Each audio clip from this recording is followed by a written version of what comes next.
ہمارے خداوند یسوع کی انجیل مقدس متی کے مطابق اس کا 9واں باب 35 آیت سے 10ویں باب کی پہلی آیت تک۔ اور یسوع سب شہروں اور گاؤں میں پھرتا رہا اور ان کے عبادت خانوں میں تعلیم دیتا اور بادشاہی کی خوشخبری کی منادی کرتا اور ہر بیماری اور کمزوری دور کرتا رہا۔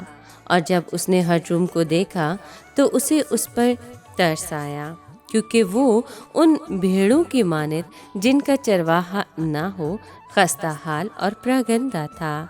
تب اس نے اپنے شاگردوں سے کہا کہ فصل تو بہت ہے مگر مزدور تھوڑے ہیں، اس لیے تم فصل کے مالک کی منت کرو کہ وہ اپنی فصل کاٹنے کے لیے مزدور بھیج دے۔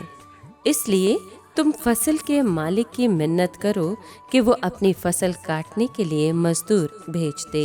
پھر اس نے اپنے 12 شاگردوں کو پاس بلا کر انہیں ناپاک روحوں پر اختیار بخشا کہ ان کو نکالیں اور ہر طرح کی بیماری اور ہر طرح کی کمزوری کو دور کریں۔ پاک کلام کے پڑھے اور سنے جانے پر خداوند کی برکت ہو، خدا کا شکر ہو۔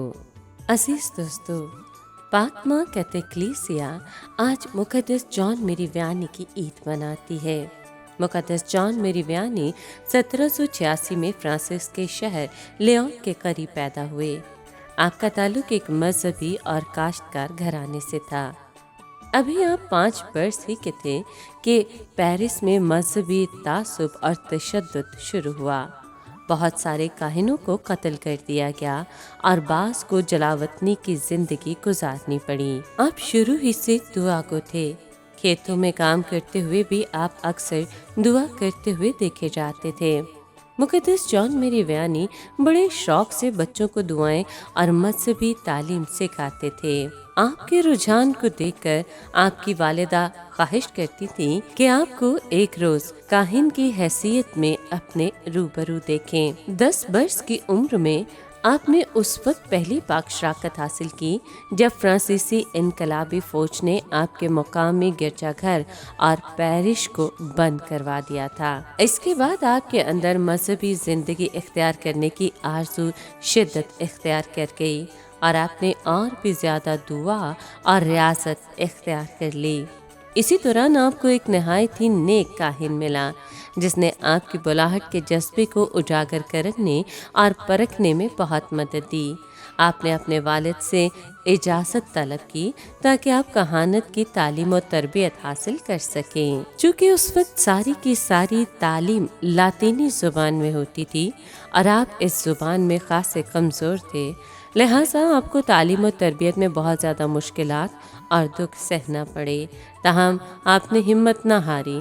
دوسرے طالب علموں کی نسبت کاہن بننے کے لیے آپ کو زیادہ سال لگے۔ جب آپ کی رپورٹ آپ کے کارڈینل صاحب کو یہ کہہ کر دی گئی کہ بے شک آپ تعلیم میں اتنے ذہین نہیں تاہم دعا، ریاضت اور روحانیت کے پیکر ہیں، تو آپ کے کارڈینل نے کہا کہ یہ کافی ہے، میں اسے کہانت میں قبول کرتا ہوں اور باقی کا کام الہی فضل کرے گا۔ اسی طرح آپ پہلے شماس اور اس کے کچھ عرصے کے بعد 9 اگست سن 1815 میں 29 برس کی عمر میں کاہن بنے۔ تقریباً 2 سال ایک نیک کاہن کے ساتھ خدمت کرنے کے بعد آپ کو ایک چھوٹے سے گاؤں بنام آرس بھیج دیا گیا۔ یہ گاؤں مذہبی طور پر سست روی اور اخلاقی طور پر قدرے پسماندہ تھا۔ آپ نے سب سے پہلا کام یہ کیا کہ لوگوں کے گھروں میں جا کر ان سے ملاقات کرنا شروع کی۔ بیمار اور غریب آپ کی خصوصی توجہ حاصل کرتے۔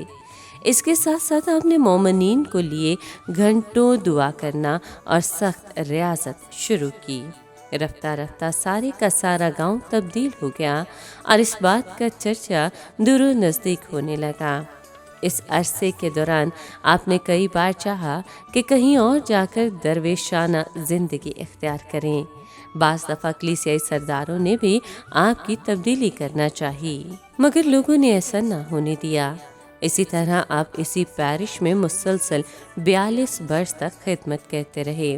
جب آپ کو کلیسیا میں کچھ مزید عہدے اور ذمہ داریاں دینے کی بات کی گئی تو آپ نے حلیمی کے ساتھ انکار کر دیا۔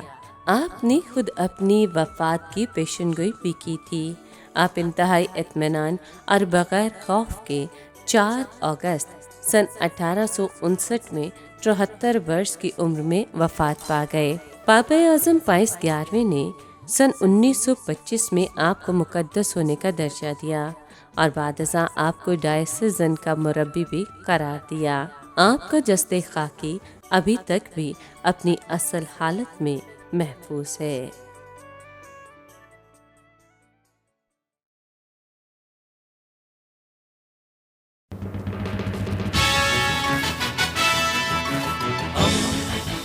دوستی کا پیمبر، ریڈیو ویریتاس ایشیا۔